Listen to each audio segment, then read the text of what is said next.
Good morning, guys. This is Anatomy Physiology lesson 4.05. Doing a quick recording, kind of filling in some gaps here that we've got. So we're using a little bit of a different format. I didn't have time to set up my dot cam. I'm going to go ahead and share my screen.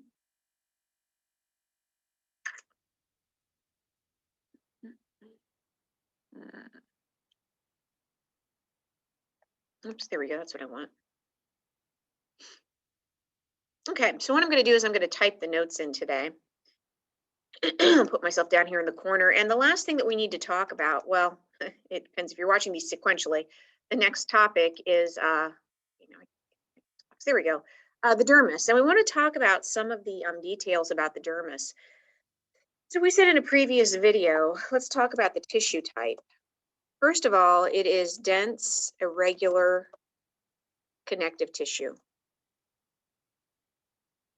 Dense, irregular connective tissue. And yes, you need to know that for the test. That means it's going to be strong because it's irregular. It's strong if you pull it in any direction. The second thing is we talked about the fact that it's made of primarily collagen and elastin, which are protein fibers. Collagen's tough and elastin stretchy, and the dermis is 80% collagen and 20% elastin.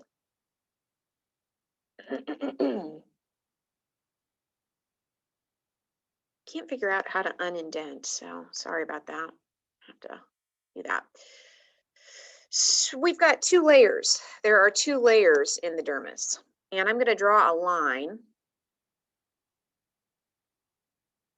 in between the two layers. So let me first point out, so this is the top of the dermis. We have the papillary ridges here.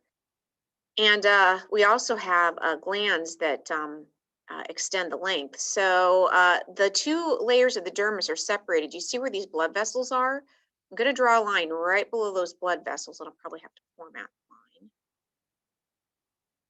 Make it black. There we go. So this part of the dermis up above this line is called the papillary layer. And it has the papillary folds and a lot of blood vessels, which, do you remember why we said we need a lot of blood vessels there? I hope I'm recording this. I got to stop sharing my screen. I got to make sure I'm recording. Okay, I am. All right. It's early. This is the first thing I'm doing.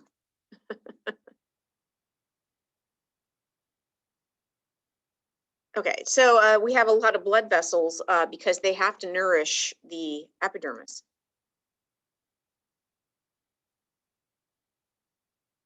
Lots of blood vessels. The second layer is called the reticular layer.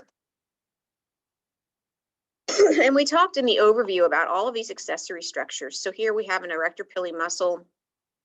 We have a hair follicle. We've got the hair root. We've got a sweat gland. We've got a sebaceous gland. We've got a Pacinian corpuscle or a lamellated corpuscle. So the reticular layer has most of the accessory structures. That's how we differentiate the two layers of the dermis.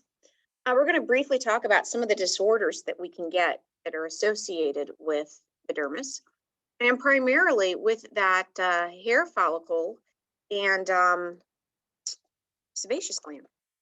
So sebaceous glands, S-E-B, I better look up how to spell it, S-E-B-A-C-E-O-U-S, produce sebum, which is oil.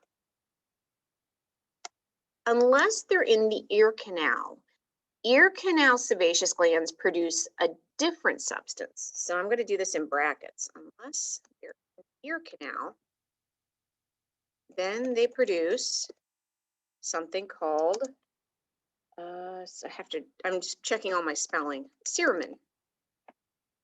Oh, I see, is it iron? Yeah, it's iron. Cerumen.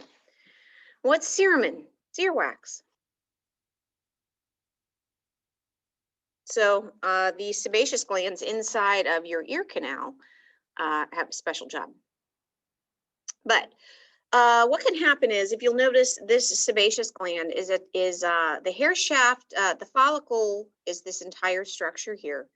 So if the hair follicle becomes blocked, you've got a problem, because this is going to keep producing sebum and it's going to keep building up. So you've got oil. B, well, so that could be a problem too. So if we have a blocked hair follicle, the oil can build up. We can get a buildup of oil. Well, why would it get blocked? If your skin isn't clean, so if you don't wash your face regularly, the oil itself, if you're overproducing oil, it may not extrude fast enough and it can block, it can thicken and block. If you've ever left oil in a pan, even like a vegetable oil, it can get cakey and gicky. So if it does that, we get what's called a blackhead. That's the common term for it. The scientific term is comedome. Now, they don't start out as blackheads. They actually start out as you don't usually see them. The black is when that plug oxidizes and it turns black. Whoops, I see I have a typo up here. But comedome is the actual term for it. So we call it a blackhead, but the term is a comedome. Well, if you had some bacteria that were trapped back there, now you've got a problem because you've got a closed pocket, you've got stuff to feed on, it's warm and it's dark, and that is bacteria Disneyland. They love that stuff. So it can become infected. So if you get an infected blocked follicle, you guys would call that FOLICLE. You guys would call that a zit or acne, but the true term for it is a pustule. And it's infection.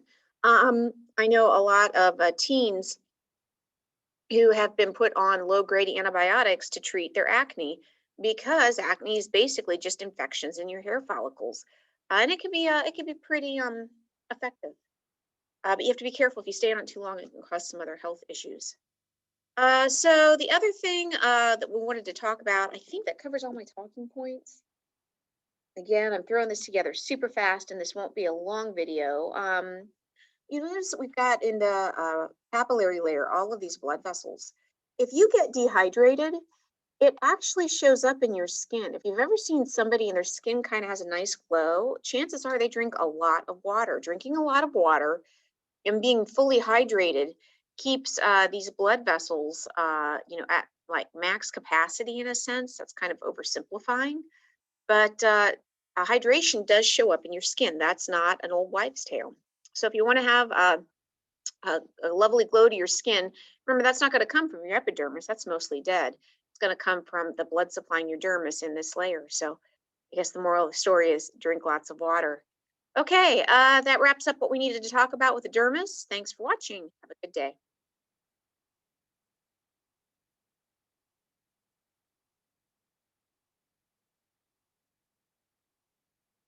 All right.